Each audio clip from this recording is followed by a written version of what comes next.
It's that time again. We are moving markets on a Tuesday. Welcome in to our Camden, New Jersey headquarters here inside Studio S. My name is Dan Koob. This is, of course, Market Movers, and a fantastic episode we have for you this afternoon with all kinds of stuff going on. We got baseball going on. We're going to live trade in just a second. And, of course, tonight is the tip-off of the NBA season, including some local flavor. We'll hop into the order book. Tell you what we've got on tap for today. Of course, the NBA tips off. Clive Bigsby is here. No, maybe not the one you think, but one that's capable of winning you a lot more money than Phil Dunphy. NBA futures, who are we buying? Who are you buying? And we're going to play some trades on the Guardians and the Yankees. The aforementioned Clive Bigsby joining us now on the program. What's up, man? How are you? Hey, thanks for having me. Doing well. Absolutely. Hope the Yankees hold up today. Well, let's do that real quick. We're now in a commercial break. Game 5 of the NLDS, Guardians and Yankees. I'm going to pull up, Clive, our Sport Trade phone. We're going to go into the markets now. You've got the Yankees cap on. Obviously, we know where you're leaning here as a fan, but as a sports trader, what do you like today? What are you looking at? Well, for betting live in-game, what I just saw from Cortez was really good, really efficient, 7 pitches out of the first already. I don't know what we're going to get from the Cleveland starter, but that makes me feel a lot better about the Yankees. Before the game, I probably would have had it about 60% or so, roughly. Okay. Now I feel a little bit better about it. Do you feel 66.5 better? I actually do. Okay. I do. All right. Well, hey, with your blessing, we're going to go ahead and buy one contract to the Yankees at 66.5 now that they are coming to the plate. I love it. 67 now. All right. So we're in for $67 for one contract of the Yankees to win Game 5 and advance to the ALCS to take on the Houston Astros. Real quick, before we move on, if they do play the Astros have been to the ALCS 6 consecutive seasons. As a Yankees fan, how do you feel about that matchup? I mean, this has been, it feels like that's been the matchup all season that we've been heading towards.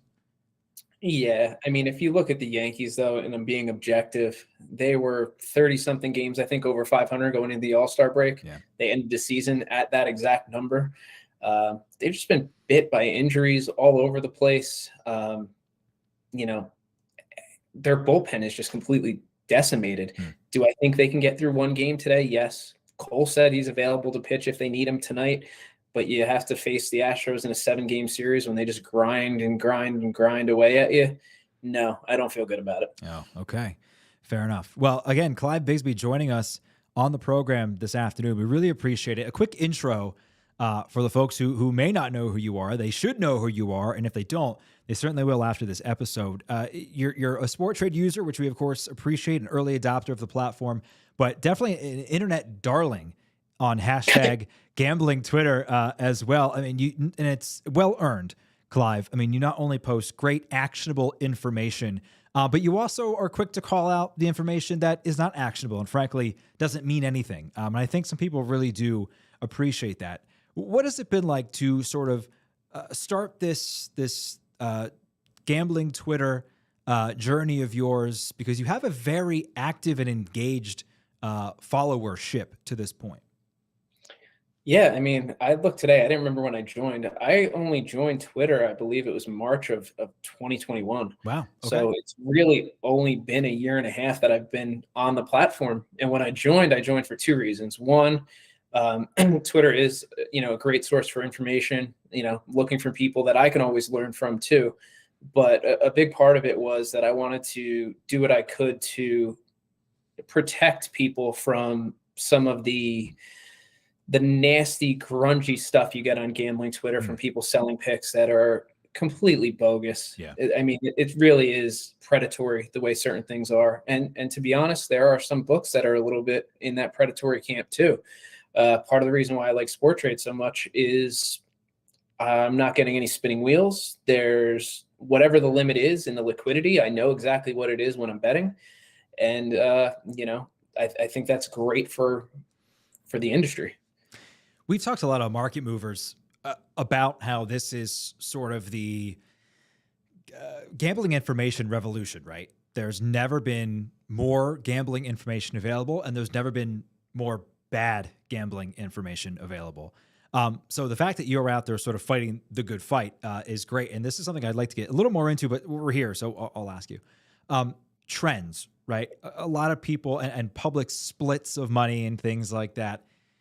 Is that actionable, and should bettors care when media members or others on Twitter and the like are saying, well, the public is 75% on this side as opposed to something perhaps a little different? No, and the reason why is none of the books that are truly market makers, your Chris and your Circas of the world, they're not out there posting what their bet splits are. Right. They move the market, and the more recreational retail books, they move off those numbers. They move on what's called air, meaning they're not getting a bet to move their number. They're just reacting to what they see the market doing. And when you're getting public splits on, like DraftKings as an example, DraftKings has been known for kicking out or severely limiting winning bettors. So when you're getting a count of the public versus not, that's not a full representation of what the market is. The true pros out there that are moving markets, that are betting six figures or more on a game, they're not at DraftKings. They're at Circa, Chris, Pinnacle, and they're moving the numbers there. So no, I don't put a ton of stock into public betting percentage numbers. Would you say that falls into, I don't want to get you in trouble at all, but do you think that falls into an irresponsible bucket for not only for that message to be put out, but for it to be carried? Yes, I do. I think it is irresponsible. I think it's misleading. There are people that don't know any better that are posting it, but there are people that claim to know better, that claim to understand the market, that are proponents of this and treating it as if it's actionable and that you're going to profit. I mean, think about it honestly. If DraftKings knew you could profit off this information just by using it, and by that alone, do you think they'd put it out? Right. And the same goes for FanDuel or anyone else. They wouldn't just be giving that money away. It's not, fade the public and go retire somewhere. It doesn't work that way. Right. Maybe not as altruistic as some would like you to think. So you've been using Sporttrade now for a fair amount of time, and obviously we love that. You've been an early adopter of the platform. What attracted you to using Sporttrade, and what are some of the benefits that you have now seen? So when I got into sports betting as a whole, I was really utilizing a lot of what they call top-down trading, and I wasn't necessarily creating my own numbers, and I wasn't originating things. So that's kind of how I learned. And when I learned was, if you can understand which way the market's going to move, the closing line is in most of the sports that I bet is deemed to be pretty efficient. So NBA, NFL, and MLB, those numbers are pretty solid. So if you can beat the number long enough over a long enough time horizon, you're going to be profitable. So Sporttrade lets you do two things. One, it's a lower commission, let's say, on your winnings, which is helpful. You know exactly what the liquidity is, but you can also sell out of positions too. So that's a very attractive feature, to be able to not necessarily make money on the outcome of the game, but if you can understand the markets and the way that the markets are going to move, you can make money that way too. It's not necessarily easier or harder, I would say, but it's just another way to attack sports betting to try and be profitable. So what is your time horizon, right? You mentioned, and obviously that will change for every sport, right? Because there's different times between tips and kickoffs and et cetera. But typically, what are you looking at for an individual market to get in X amount of time ahead of its start? So I am a big advocate of betting as early as possible. Granted, you have to weigh certain things like potential injuries if people are questionable, maybe rest days in the NBA, and you try and predict some of that, and you put a little bit of probability there too. But if I'm betting the NBA, most of my bets are in before noon of game day. If I'm betting NFL, it's Monday, Tuesday, Wednesday. I think if you are betting when the market is much more mature, you have to be that much stronger and solid of a bettor to be able to beat that minus 110 at a normal retail book. Now, and I don't mean to put you on the spot, but there's a That's what I'm here very for. real applicable example of this right now going on, right? Russell Wilson comes out today that he may have a more severe hamstring injury than perhaps before. Denver's looked terrible. They continue to look terrible, and now they're going to play a Jets team, if I'm correct. That's looked great, and that market at last check on Sport Trade has moved. Let me see. Yesterday, Jets were 43.5, Broncos were 64. Again, price equals probability on Sport Trade. Today, after the Broncos went out and scored no points again on national television, that market is now Jets 47, Broncos 56.5. So as a trader, even if you miss the boat Monday to Tuesday, with the news that Russell Wilson is out, do you anticipate that line moving even more towards the Jets? And with that, even more value CLV wise going towards New York? It could. I'd actually probably in that situation look a little bit more at the total and look a little bit more towards an under in that situation. Let me pull that up right now. That's a great thought. Let me go into our markets here and pull for us now what the total is. Let's see. Great television right here. 42.5. The over is now priced at $40.50. Let me pull this up on our phone. And the under is priced at just 61. So unfortunately, I don't know exactly where that opened, but that represents to me, based upon how our markets have operated in the first several weeks of being live, that a massive movement towards the under. So a great play on your part. I mean, some CLV there for sure. And that's something that you have really done a great job on Sport Trade of doing, is finding that CLV.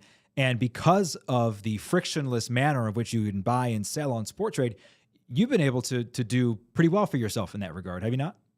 Yeah. It's been great for me. I've honestly been waiting for Sport Trade for a long time, specifically for the NBA. Not that, clearly all I've had to bet so far is the NFL. I guess I could have been betting on MLB, but this is not a season that I really wanted to get too involved in that. But yes, it's been very, very good to me.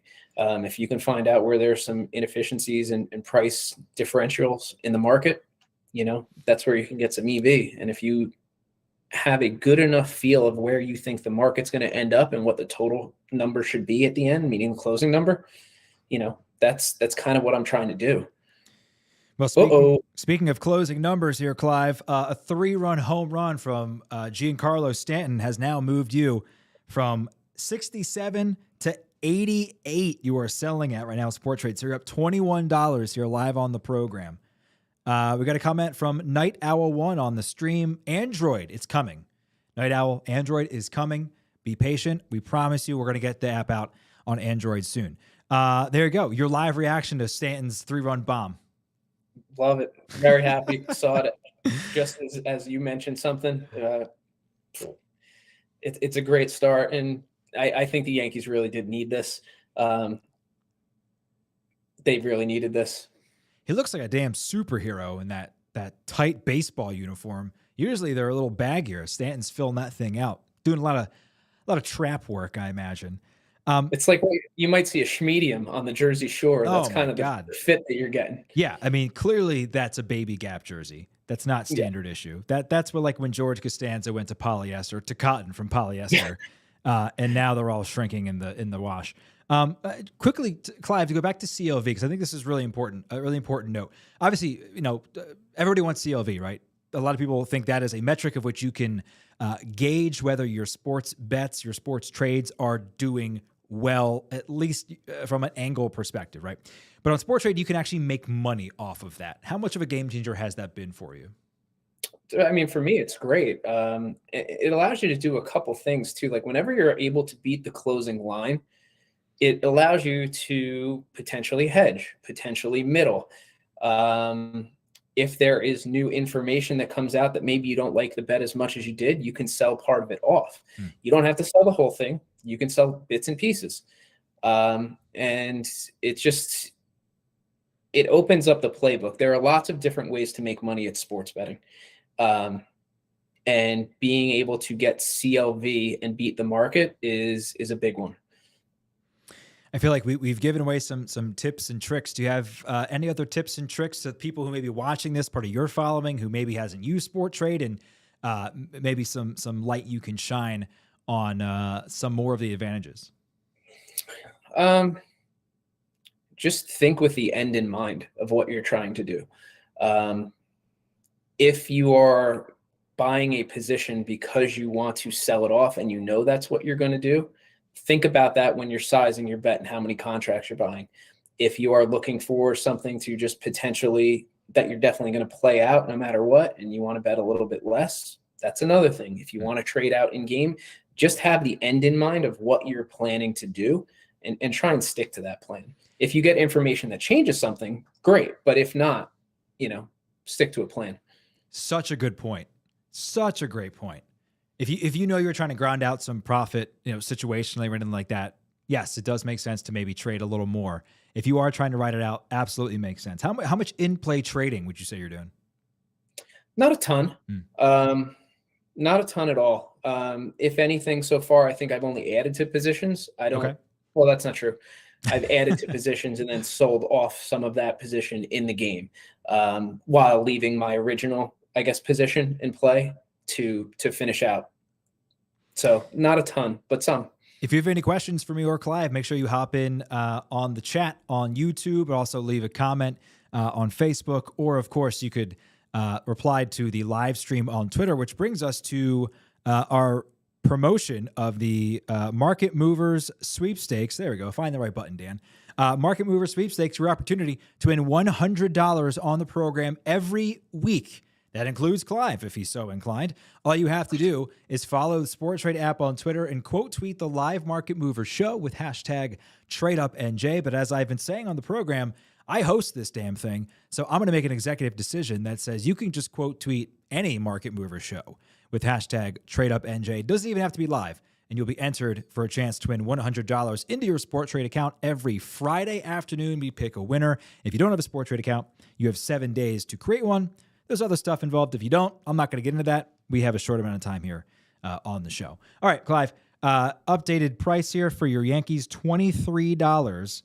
So trading at $90 now are the New York Yankees against the Guardians, with a lot of time left in this baseball game and a lot of time for this trade to lose value. So what say you? Would you sell right now, or would you ride this out?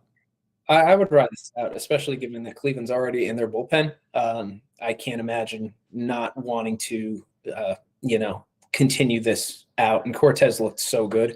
I don't think I would do anything but just let this play out. All right, we're going to hold. And with that, we're trying to tell the future in baseball. We're actually going to try to predict the future in the NBA as well. It is Predict the Future. It is Futures Week here at Sport Trade. We just launched our futures for most sports: NBA, NHL, MLB, NFL, World Cup even.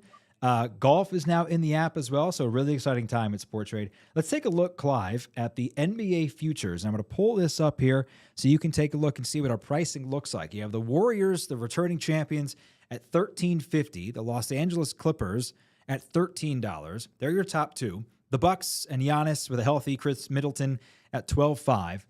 The Nets, for some reason, are $11. The Celtics at $10.5. The 76ers at $8, and so on and so forth. What teams do you think are presenting some value to you as the season tips off tonight?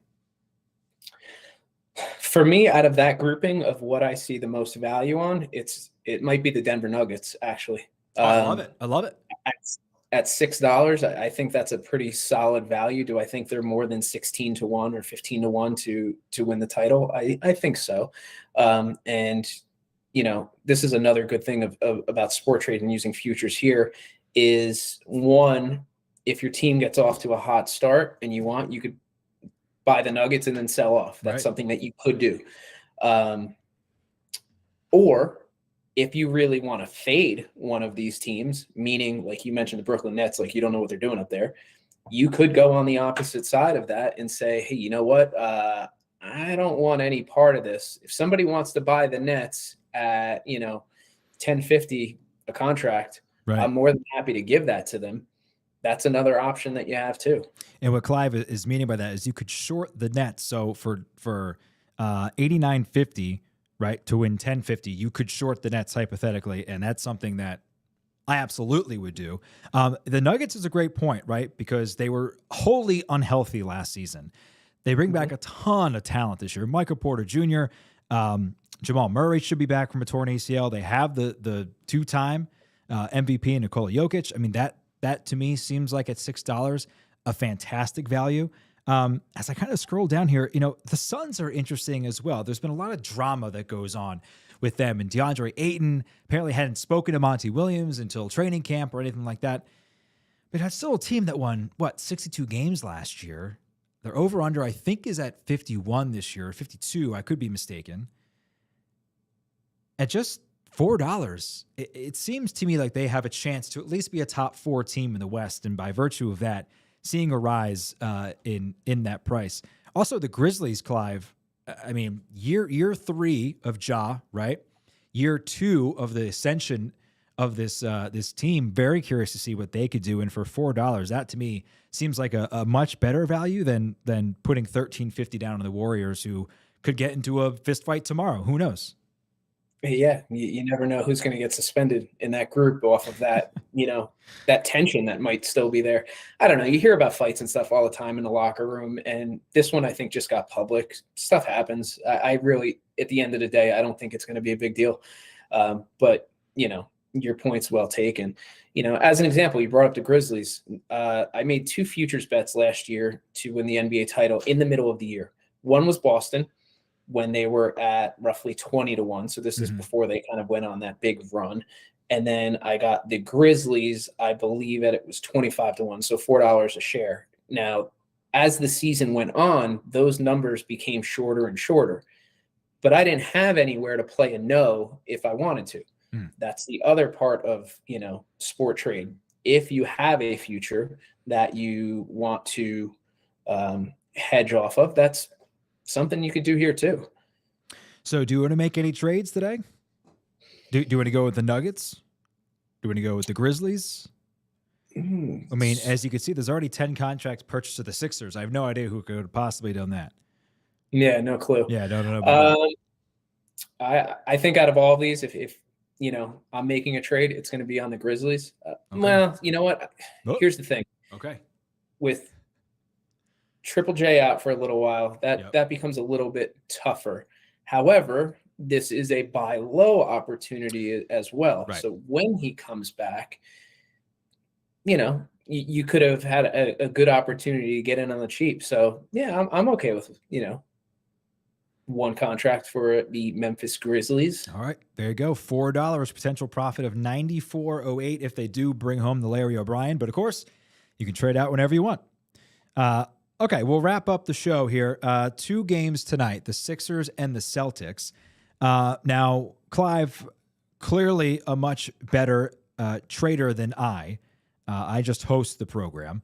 But I have to say here, if I'm taking a look at the Sixers went from, I think, 45.5 down to 41.5 today.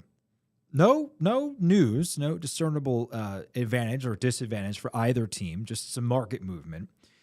The Sixers plus 1.5 at 45. The Celtics minus 1.5 at 56.5, and 216.5 is the total, which is 50.5 on either side. So I'm trying to take off my Dr. J underwear and my Moses Malone sunglasses here and try to figure out what's going on. In my mind, no Robert Williams for a while for the Celtics. The front line includes Al Horford and Grant Williams, who I think is 6'7". Al Horford, of course, is approaching 40 years old. I can't imagine, given the timing of the coaching shakeup in Boston either, that they'll really be doing anything different. Now, I don't really factor that in here. I don't think that's going to play much of a role at all. But the Sixers actually do profile as a better defensive team this year, too, with the addition of P.J. Tucker, the addition of DeAnthony Melton, Daniel House, the maturation of Tyrese Maxey. I look at this and I say, 41.5, that to me feels like a great buy low opportunity for the Sixers. Joel Embiid has twice now finished second at MVP. He is a guy with a chip on his shoulder. I think he finally feels like this should be the year after being passed over for Jokic twice. To me, this is a perfect buy low opportunity. So what say you?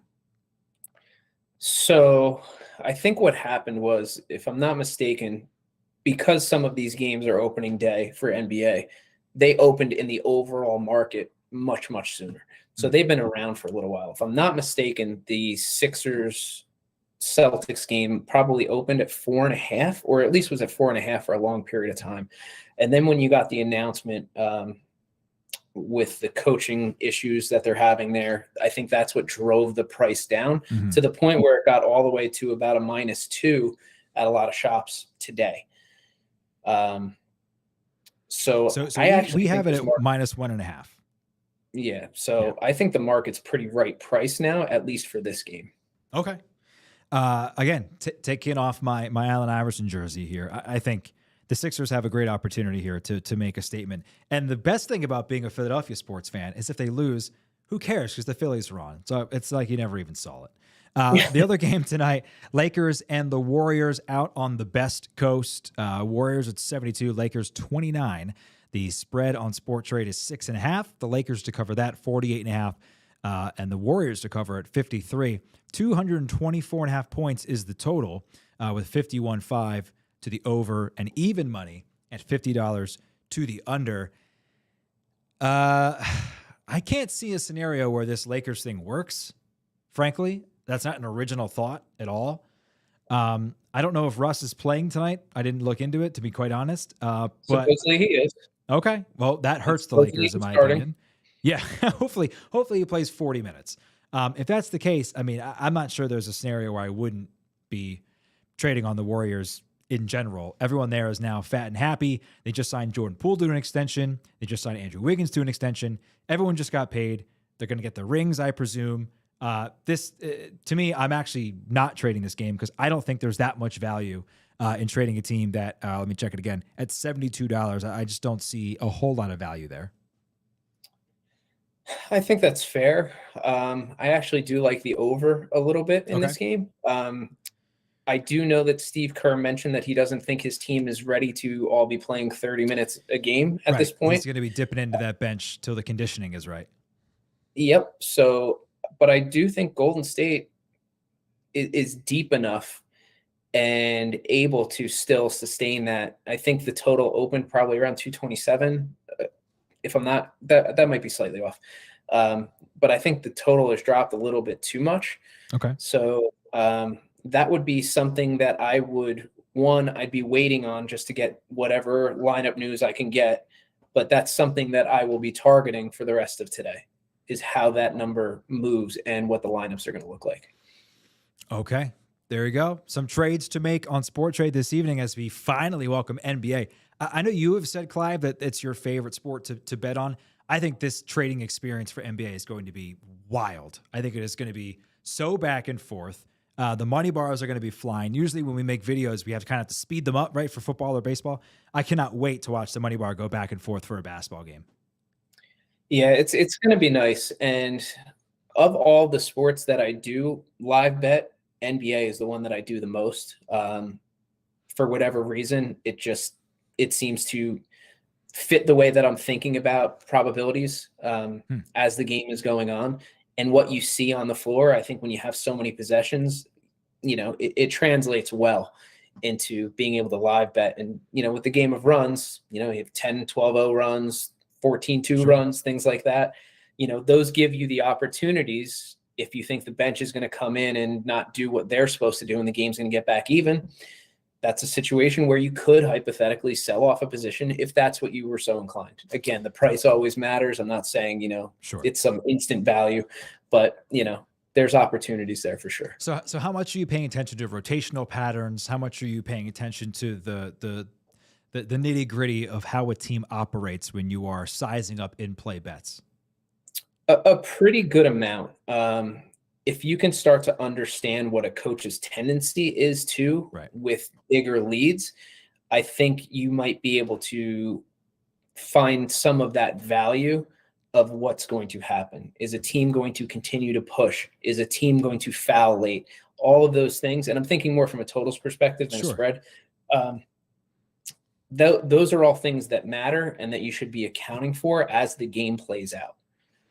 Well, it's going to be fascinating to see how it plays out on Sports Trade. Clive, Thank you so much, my friend. We're so happy to have you here today. Make sure you come back on Market Movers. Hopefully we'll see you soon. Yeah, thanks for having me. All right, everybody, that's it for the show this evening. Make sure you are trading on both playoff baseball games and both basketball games this evening. Tomorrow, we are back with Tyler Dunn of GoLongTD.com, national NFL writer with a focus on the Buffalo Bills and the author of a new book. We're going to talk about it, The Blood and Guts, how the tight end has saved football. That's it for today. Same time, same place tomorrow. Of course, make sure you're retweeting and quote tweeting the live Market Movers stream for your chance to win $100. We'll see you again tomorrow.